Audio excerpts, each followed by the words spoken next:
everyone on YouTube. This is True Circle Farms. I'm doing a response to the video that 999, I think I'm pronouncing her channel name wrong, so I'm going to put it in the description to make sure that I get it right. She did a video in appreciation to what Leadfarmer73, another YouTube content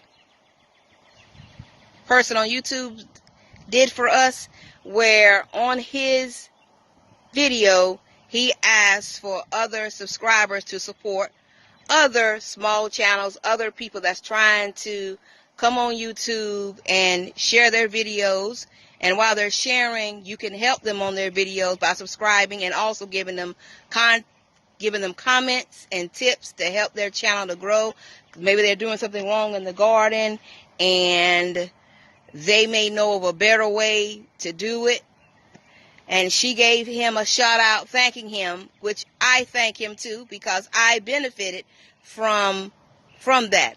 I subscribed to several different people and they subscribed back to me, which in turn, right now so far the count is I got 8 new subscribers.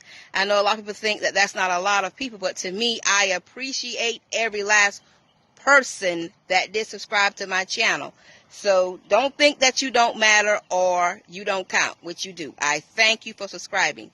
And in the future, for my new subscribers, I thank you in advance for subscribing to me, because I am trying to grow my channel and it is kind of hard because I don't know a whole lot of people. So I do thank each and every one of you for subscribing to my channel, coming to look at my YouTube channel, giving me comments and tips about how to grow my vegetables that I'm starting. These right here are my zucchini. They're coming up real nice. But I just wanted to give a shout out to Leadfarmer73. I thank you for what you did. Please continue the great content work that you do. I watch you and I'm getting some tips on how to do my garden better. So, once again, thank you. Y'all have a blessed day. Bye-bye.